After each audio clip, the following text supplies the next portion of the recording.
You are listening to the Star Coach Podcast with Meg Rentschler, Episode 14. Welcome to Star Coaches, the show for professional coaches that brings you coaching strategies, tools, and resources. Whatever your focus or niche, take a front seat weekly as industry leaders, decision makers, and innovators share their wisdom and expertise on the ins and outs of successful coaching. Now join your host, Meg Rentschler, as she connects you with your star coaching potential. Hello and welcome to the show. Happy New Year. This is your host, Meg Rentschler, welcoming you to the Star Coach Podcast.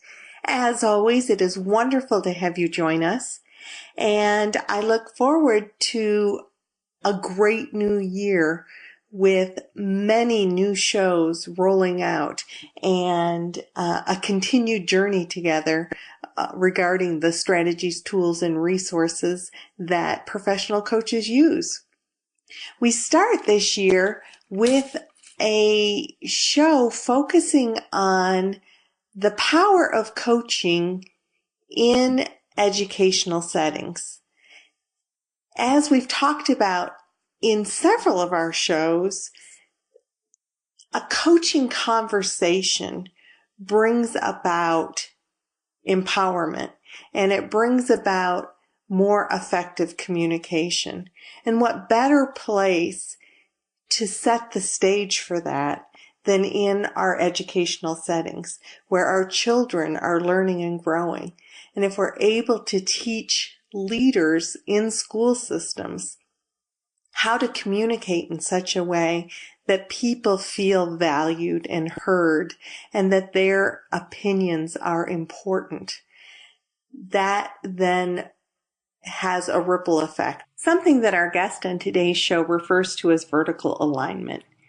That when you're treated a particular way, you treat others that way. When leaders in school systems truly listen and are present and curious and believe in their teachers, teachers are that much more likely to believe in and listen and encourage their students. And students are more likely to treat one another that way. As Fran says, bullying can't take place in a coaching culture. Our guest on today's show is Fran Schuster. She's a professional certified coach and a partner in Results Coaching Global. That's the company that brings these coaching conversations into school systems. They train leaders in the skills of coaching and change educational environments based on creating these coaching cultures. Fran says her life purpose is to seek and share love, peace, wisdom, and joy. And that is done through her work in these school systems. So let's go to our interview with Fran Schuster. Fran, welcome to the show. It's so good to have you here. Well, thank you, Meg. It's great to be here. Well, Fran and I have worked together. We were instructors together at the University of Texas at Dallas in their executive coaching program. That's when we met. I don't know if you remember, Fran, we were sort of paired together by the leadership at UTD because we both, I come from the psychotherapy background, you come from the educational background, and those are sort of the foundational pieces of cognitive coaching, and we taught cognitive coaching together. So it turns out that we live in the same little small town in Texas and we didn't even know it. That was fun. What serendipity, yes. Yeah, absolutely. So I've asked Fran to be on the show because, as I said, Fran and her company bring coaching into educational arenas, and to me, that is so exciting because that's where our foundation is. That's where our children are growing and learning. And so the leaders that work with them and the teachers and the counselors, when they get into coaching conversations, that creates a whole new dialogue for our students as well, and empowers cultures in schools. So I had to talk more to Fran about your results coaching and how you create cultures in school systems. So tell me a little bit about your company. Well, we're called Results Coaching Global, and we started actually in the early 2000s. Our first iteration of this group was in 2002. We formed a nonprofit, and we are now have moved to a for-profit entity after a number of years in the nonprofit. But all of us were educational leaders at some point. We were teachers, and then we became principals, directors, superintendents, staff development people, always all about learning. And our passion, of course, lies in children and the future. So even though we moved out of classrooms as teachers and into leadership, it was always all about what's happening with the kids. So that remains our passion, and everyone in our company is a successful school leader who evolved from let me tell you what best to do and let me give you some great advice into I believe in you. You're here for a reason. You have the best interest of the students at heart, and let's get the best out of you. So we do work mainly with the school leadership. We work with superintendents all the way down, and we believe that changes the cultures in the schools, that the teachers begin to feel more valued, that then they value the kids. And just from that whole background of teaching and learning, if you don't listen, you don't know what people are thinking. So the whole foundation, the foundational skill of coaching, which is deep listening, active listening, committed listening, if we don't listen, nothing else follows or changes. And we've seen cultures begin to change just because people listen differently with full presence.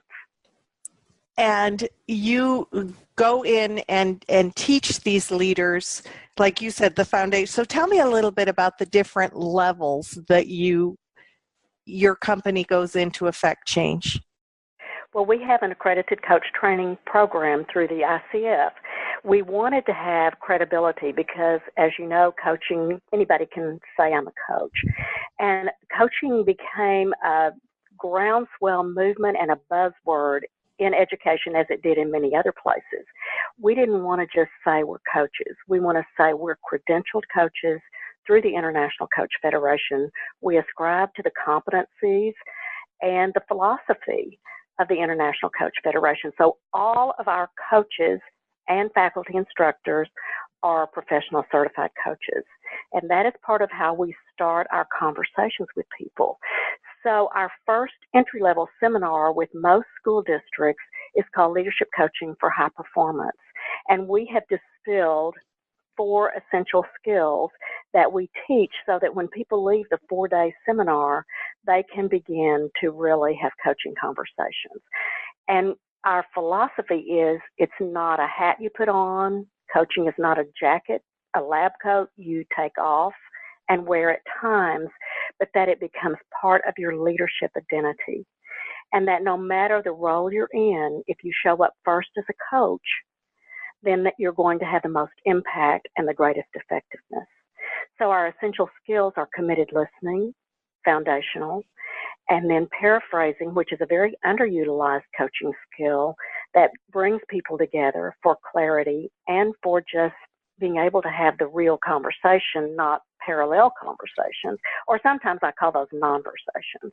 Non-versations, I love that. Non-versations or versations if they're not really together, but think they're talking about the same thing. So we emphasize the power of paraphrasing and using metaphor and the language of the other person. Then we also highly value presuming positive intent, which is really believing the best in others, believing that their intent is truly there. And our 4th essential skill that we bring to the first 4-day seminar is reflective feedback. And it really combines all of the others. School leaders, as well as all other leaders, give feedback on a very regular basis. And the way it's given and received either builds or destroys trust. So we know that those 4 essential skills, along with the mindset of the coach leader, really brings about cultural shifts in classrooms and in larger systems. And I know you have other systems, and we're going to talk about that, but what kinds, even in that first 4-day, so that's like a 24-hour training, that foundational entry-level one, right?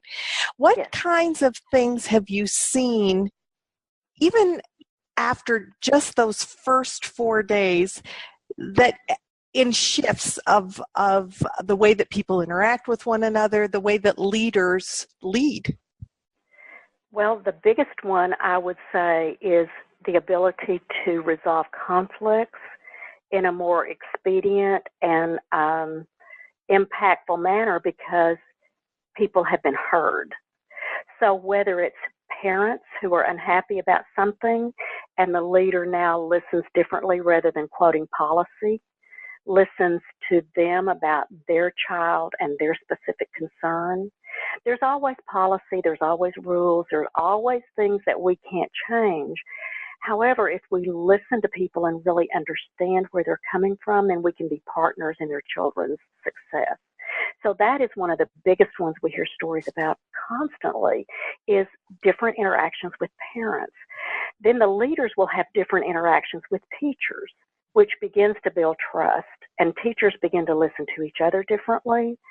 They begin to listen to the students differently.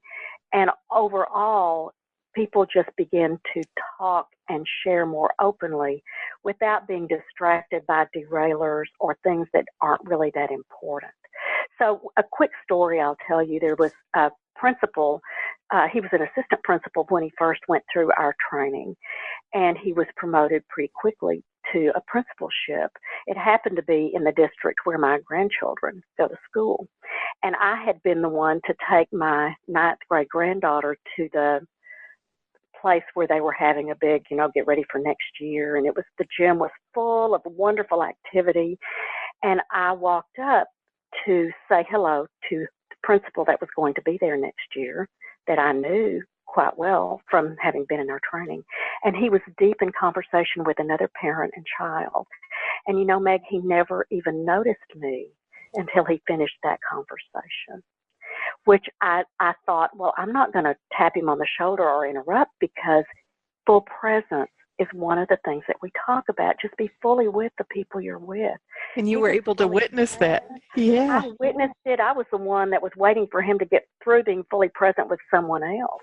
Mm-hmm. But, as soon as he looked at me, he looked at my granddaughter. I introduced her because he didn't know her yet. And he said, I've learned a lot from your grandmother, which made me feel great. Of course, he gave me a hug. And I thought, this is a story for me to share, because he was fully present then with me and with Sydney. And then he was fully present with the next parent and child that came along. So when you see people not just scattered with all that's going on, who are able to be fully present, and I've seen evidence of that with her in various things that have gone on, just because I happen to be close to that situation. But that's a personal one. We see it everywhere. And the couple of books that we have written are full of stories of people, because we collect stories about how cultures, relationships change. One of the big things in education is retention of highly qualified leaders and teachers. And sometimes those are the ones that leave because they don't feel valued. I was doing some research for the second book that we wrote that's just coming out, and I was looking about, we talk about student engagement constantly, and how are they engaged in their work? So we started wondering about, well, how are teachers engaged in their work? And I found a Gallup poll that says a whole lot of teachers are not actively engaged in their work, which is scary. Yeah. So that's our kids we're talking about, and our future. And what were the reasons? No one cares what I think.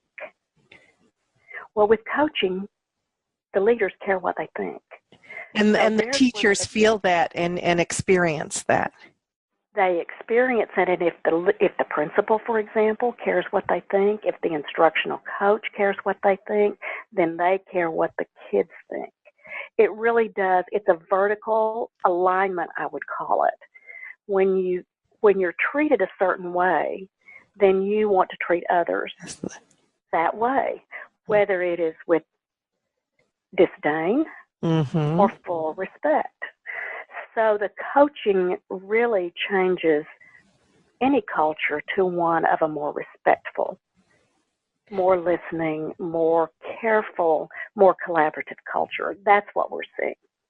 That's really exciting, particularly when we hear about so much of the bullying and the lack of respect happening in school systems. This sounds like perhaps one tool, one movement to counter that. It definitely is something that counters that. Bullying can't take place in a coaching culture. That's absolutely right. And so that's one of the places where we really do see a difference, when people have conversations that value each other. So one thing, since I brought up the word value, one thing I'm just going to say, in our reflective feedback model that we offer in our first seminar, so people really get this, we talk about value statements. So instead of saying good job or awesome, which people always love to hear, the value statement gives specific reasons why it was a good job, or specific reasons why it was awesome. So those kinds of comments are affirmations of what's going well. And there's always something that is. You know, it goes back to appreciative coaching and appreciative inquiry, because when you find something that's going well and you say it clearly with specificity, then it can happen again. And then people begin to model those comments. So one of the things we talk about as a mindset of a coach is that they are committed in their listening and their speaking, and they're models of that. So they listen and they speak. They ask open-ended questions rather than just yes, no. And they offer value statements, because that's a form of positive feedback. And we know that change doesn't occur without that either. Well, that requires focusing on where the positive is. Our emphasis and our energy will go where we choose to focus. So if we're looking for the negative, we're going to find the negative. And if we're looking for the positive, it can build on the positive. And that, in the state of Texas at least, is where the evaluation system for teachers is moving. And this is a year that it's beginning to take place. So instead of I'm coming in and I'm going to evaluate you, yes, there's still an evaluation system, but it's not about you did this wrong, you need to fix it. You did this wrong, you need to fix it. It is more about the conversations. Here's some things that are going well. Here's some things that we might need to focus now on. So teachers do set their own goals. And then the expectation is that there are conversations not once or twice a year, not a formative assessment and a summative assessment, but the conversations are throughout the year. And with what's going well, what might need to move forward, but it's all about the teacher, not someone else deciding for them. How empowering. Yeah. So tell me about the next level. After your entry level, what's the next thing that you offer? Well, our second part of the curriculum is called Powerful Coaching, and it's another 24-hour seminar. We always deepen those 4 essential skills.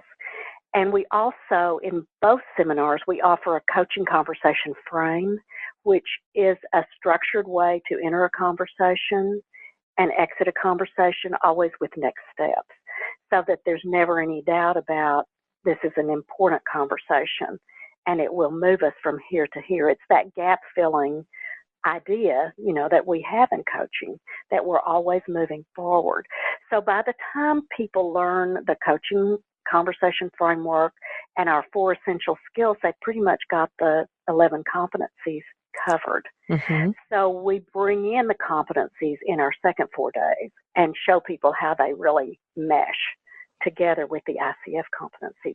One other important piece we bring in the second seminar is an idea about immunity to change. And we take our work from Kagan and Leahy, who wrote the book Immunity to Change, and they also wrote How the Way We Talk Can Change the Way We Work. And we look at both of those because if we can see complaints as really deep commitments rather than complaints, the way we view people is different. If a parent comes in with a complaint and we see it as a deep commitment to the success of their child, we view them differently. So we take that idea and then immunity to change, because things are always changing in schools and everywhere else. Change is rapid. And people tend to resist unless we can make change something that brings a positive with it or has potential. Yes, and that whole idea of immunity to change is that it may seem like they're resisting, and what it really is we've built up our immunity to protect ourselves. So if we begin to see it as a protective device rather than resistance, we can also view it differently. And the thing that keeps showing up, Meg, in our work with teachers and with other school leaders is that it's about us. We have to change first. That's where the transformation occurs. And once we change the way we see people, we treat them differently. And then they treat others differently, and the ripple occurs. It does. So how do you get schools to engage your services? How did you begin this evolution? Well, all of us that began this company, and there are 4 women partners right now, we were all in central office positions and had all been in leadership positions, and we just began to evolve through our own coaching experiences when we saw the difference it made with us. So we had a lot of connections within the school community, and we began to say, let us, instead of teaching you literacy, for example, or something else, we now offer some coaching. So we started with a few people that we knew, and they liked what was happening. They liked the transformation that they were personally feeling, and they liked the transformation they were seeing in their districts or their systems. So they began to bring us in more. We have a lot of people that we've worked with over 7, 8, or 9 years. And now it's sort of a requirement and expectation that people take our seminars if they intend to advance in leadership. And we're seeing cultural shifts in these places. And then sometimes, as in any other business, people move from one district to another district. And when they move to a new district, they say, well, you're coming into this one now. So far, we have, it's just been word of mouth. Or people have said, where did you get what you got? And they would say, well, results coaching, you need to call them. And that's really how we're staying extremely busy right now. Good for you. And what a business model. I don't even know if that was intentional, but if it now has become a requirement that people have coaching conversations, that people evaluate through this different framework, you've now become a requirement in a way. That's not bad for business. It's not bad for business. In fact, it's been a long coming evolution, I would say. There are a lot of people who sense and who know that that's how people change and grow. And then there are some who still hang on to, I want to be in charge. So it's interesting to watch people make that transformation, because most of the time when we go into a place, people are there because they want to be. They want it. They're curious. They are voracious learners. They want to know. And then sometimes we go into places where they are required to come. And they might come with an attitude of, I'm here because I have to be. And what is so much fun is to watch them make that shift over the first day, the second day. I've hardly ever seen anyone come in, even resistant to change or immune to change, who hasn't been different when they leave. So that's what makes How gratifying, huh? Exciting, yes. It keeps me getting up and going, because most of our work is in person. All of these seminars are in person. Mm-hmm. We do some virtual things. We do a lot of virtual support once people have been through the initial 1 or 2 seminars. So what's your experience in these leaders? How many of them actually want to get all 124 hours of training and become a certified coach? Well, we have several graduates, not a huge number, because it's a choice all the way through. Right. And we have a certain curriculum and a certain pathway. So people sort of just catch the bug. A lot of them just want to be the best coach they can be, and they right now don't care about certification. A lot of them, though, say, I want to do that. And so they begin that journey, and they can take our seminars through their district, and we always have what we call public or open seminars that people can come to on their own if they like. And then, of course, we offer mentoring and support in a lot of ways. Once they have their credential, we offer competency webinars in various ways for people who want to get their hours to maintain their certification. And we offer book studies. So you have quite a variety of services for educators who become coaches. Or, yes, we do. Or even if they don't, but just to further their coaching ability. Yes, lots of support. Talk a little bit about the 2 books that you have co-authored with your partners. Okay, well, the first one is called Results Coaching, the New Essential for School Leaders. That was published in 2010, and people kept asking us after they took a seminar, well, what books do you recommend? And we were recommending all kinds of wonderful books that other people wrote. So we decided we needed to write one that was really geared to the way that we were working. And, of course, it's full of education examples because it's for educators. You can read the book and still get lots of great information. You certainly can. I've read the book, and I don't happen to work in school systems, but it's a lot of really good coaching information and empowering information. Yeah. Yes, it is. It was co-published by Corwin and Learning Forward and was a finalist for the Book of the Year, but we didn't quite make that one. But a finalist is pretty exciting. Yeah. It's exciting, and it is used as a textbook in some education leadership courses in several universities. Some that people who've been through our program and some that just picked up the book and they haven't been through our program. So that's quite gratifying, but very often we hear leaders say, I wish I'd had that when I first started. Or I wish I'd had these classes when I first started. We didn't have anything like that in our preparation. Right. And that doesn't surprise me that they didn't then, but thank goodness they do now. It's never too late. Unless you don't start now, that's the only time it's too late. That's right. I think that's the title of a book, too. That's right. That's right. Yeah. So when people were asking us about our next book, were we going to revise it? Because our work continues. We're all voracious learners, and we're all active coaches and mentors as well. And we said we've learned a lot since we wrote that one. So instead of revising our one that just came out, it's got a 2017 copyright date. It's called Results Coaching Next Steps, Leading for Growth and Change. So we've taken what we wrote in the first book and what we've been teaching, and we've just taken it to another level. Both books have a little bit about neuroscience. The newer one has a whole chapter on neuroleadership and neuroscience.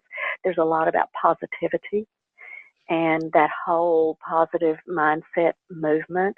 The last chapter is about building a coaching culture. It's all full of stories. We also have a whole chapter on supervision and coaching because, as we said, we believe that you enter any role as a coach first. And then there are some times that you do have to get more directive with people. But we still believe that's a last step. And it has, there's still the listening, there's still the guiding, but there may be a little bit more structure to what must be attained. So there are scenarios in there about some possible conversations that you might have with teachers who are high-flying and just want somebody to talk about and do their own next thing. And then there are those that are brand new who also just need a lot of coaching, maybe a little bit more mentoring. And then there are some that are maybe burned out a little bit. And how do you reignite those? That's another success story we have, is that teachers can get burned out. Oh, it's yeah. hard work. It is hard work. Yeah.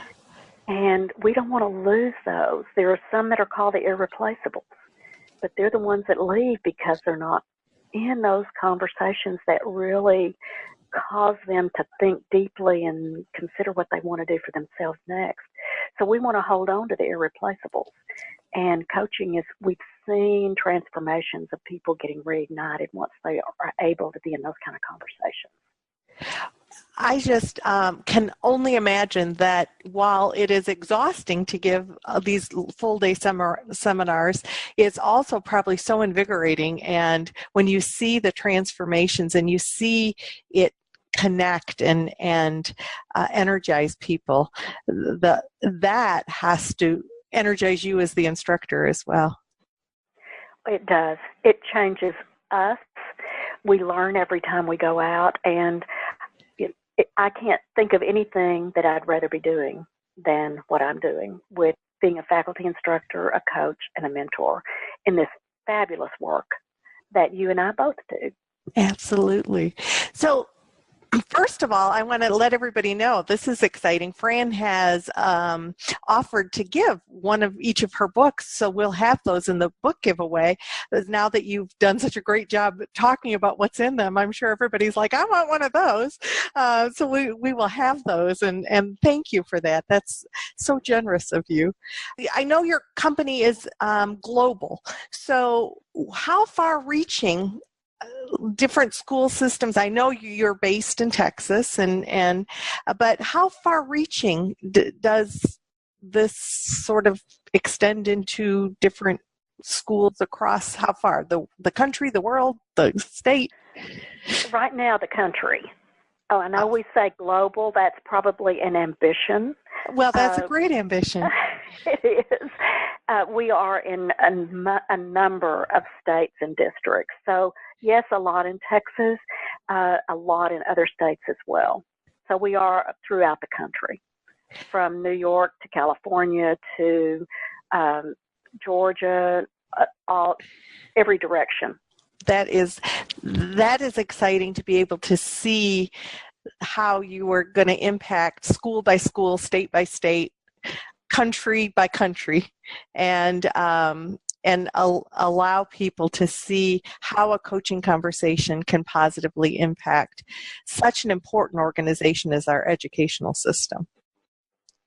Fran, thank you so much for taking the time to share what you and your company do for our young ones, for our educators who are such an incredibly important part of our society, and I believe are not always appreciated and lifted up to the place that they need to be for what they do for all of us, and what Results Coaching Global brings into those organizations, and how you value and honor our educators.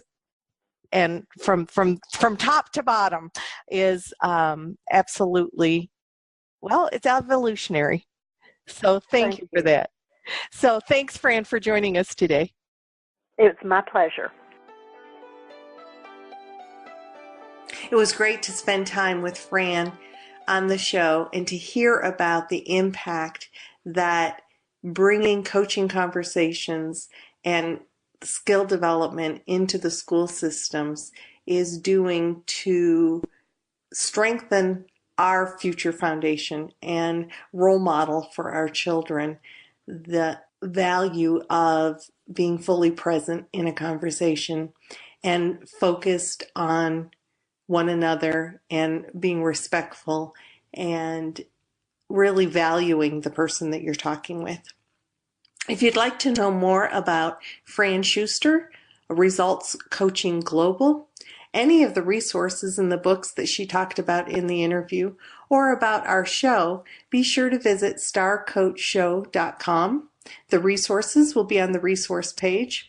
And as she noted, Fran is providing 2 of her books for our ongoing book giveaway. So you'll want to go to the contact page to give your information for the book giveaway. Our current book in the book giveaway is Be Sharp, Tell Me About Yourself in Great Introductions and Professional Bios. That's Minna Brown's book with her co-author Paula Asanoff. That book is currently the book that we are giving away, so you don't want to miss your opportunity to get that book. Go to the contact page and follow the directions on the page to be entered into the book giveaway. I want to thank you for joining us. It's always a pleasure to have you on board. If you have any feedback for the show, please feel free to send that my way. If you'd like to rate and review on iTunes, if you find the show to be of value, that would be greatly appreciated. So this is your host, Meg Rentschler, wishing you the very best for your coaching success. Have a great week.